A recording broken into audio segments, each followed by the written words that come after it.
Oh, great. The great fire, I see in flames. Contents,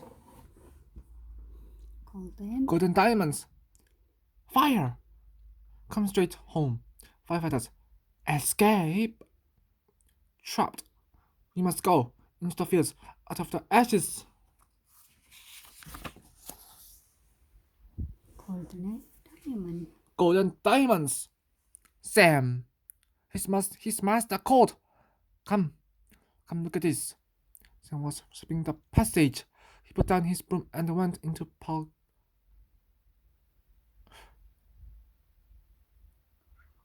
Giraud's workshop. Henry was already there. He gave Sam an unfriendly look, a look that said, I'm your master's son.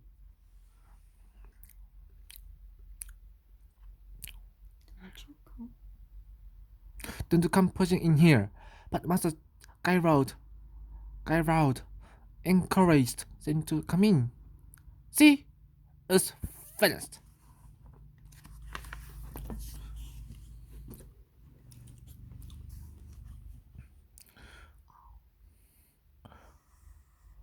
Oh, exclaimed Sam in delight.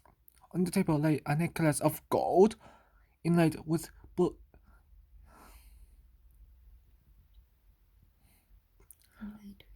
enamel. From the chain, which sparkled with diamonds, hung up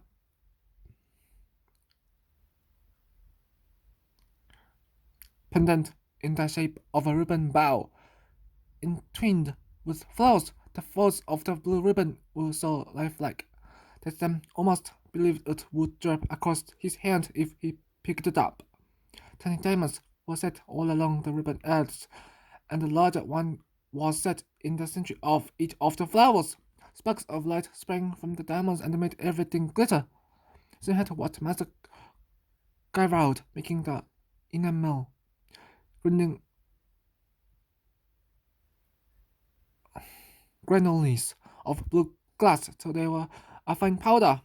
Occasionally, he would let Sam have a go. Sam liked feeling the glass crash and break and seeing the color appear, and he enjoyed being in the workshop while Andrew was out. At school, it's perfect, declared Andrew, and it's important, said his father. This is the most beautiful and expensive piece I have ever been asked to make. And the master Harrington's friends will see it, and the more customers will want my work. Sam knew the necklace was for the new young wife of a was a merchant. Tonight I will finish and polish it, and place it in its casket. Said Gerald. Then tomorrow we will go to church and give thanks. And on Monday morning, I will deliver it to Thomas Harrington. You shall come with me, Andrew, before you go to school. Andrew smiled. Sam, of course. Would you not go to the merchant's house? That 1 hour was early for Andrew, who was to follow his father into the family jewelry business. Sam was a servant. His former master, William Kemp, had died of plague of a year ago, and Sam, along with his dog, Bart, had been taken in by the Gyrouds. The Gyrouds had 4 children. 13-year-old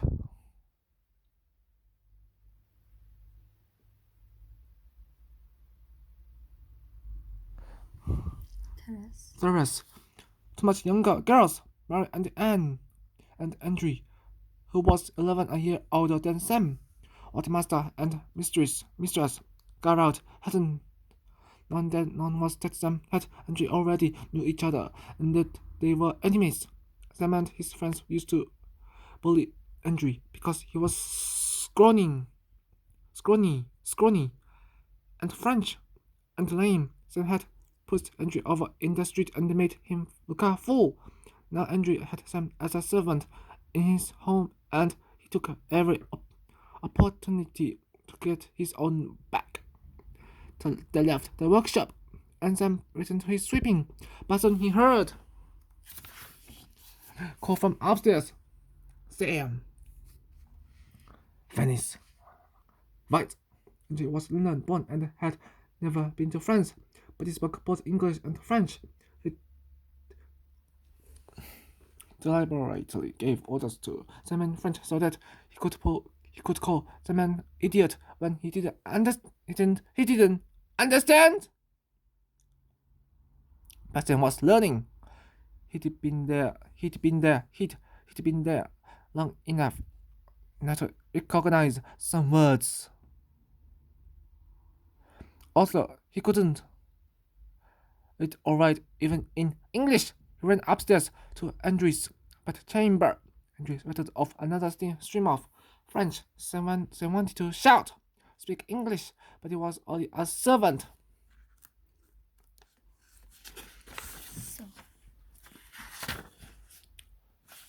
So he simply gave Andrew a blank look and kept his mouth shut.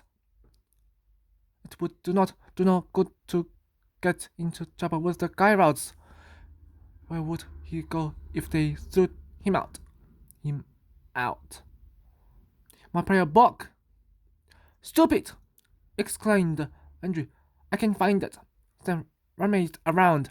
The small room had little enough in it. So, the prayer book should have been easy to find. He suspected that Andrew had hidden it. It's not here, he said.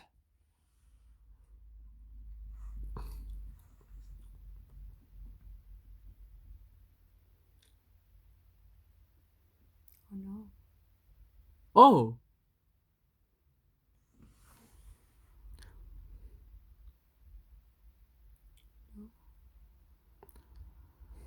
No. I remember now.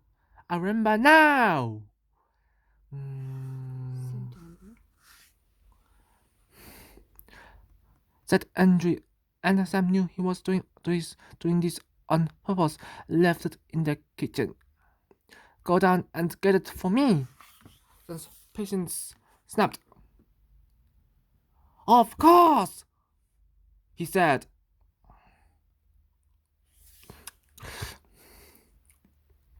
Glancing at Andrew's left leg, the one with the built-up shoe, again ran down in no time. He was rewarded by a look of fury on Andrew's face, and scampered downstairs, grinning. The kitchen was full of busy women, Mr. Skyroud, Therese, and the maid, Amy preparing food for supper.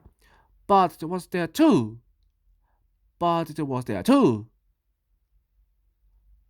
Involved in a spat with Bijou.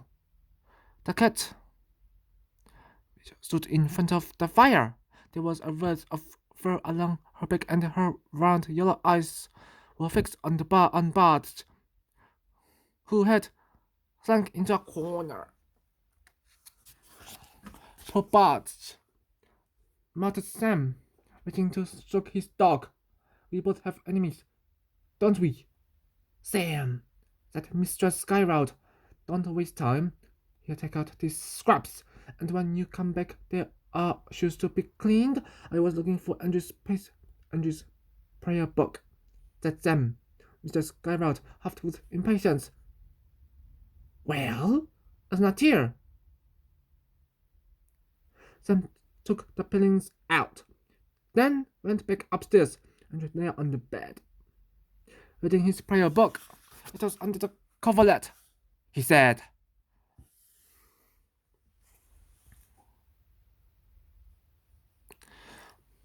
With a malicious glint in his eyes. This is stupid, Sam thought. I've said sorry, sort of. I've said sorry, sort of. But he never leaves me alone. Later that evening, Sam went to bed in his little curtained a, alcove on the first floor landing. It was a tiny space, but he liked it. But he liked it.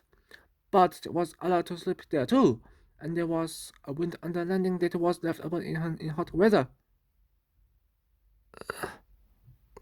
The window faced east, and the strong wind was blowing in as warm as the blast from an oven all over the house. Doors rattled and banged, and the curtain across Sam's alcove billowed like a ship's sail. Despite all this, he slept. He woke in the dead of night. Bud was whimpering, and Sam could hear in the distance the discordant sound of church bells ringing the chimes backwards. He knew this was the alarm signal. Sam got up and went to the window. He stared out over the yard and the rooftops. It was probably a fire. There were always fires, especially in this hot summer when the old wooden houses were as dry as tinder. But he couldn't see anything. But he couldn't see anything.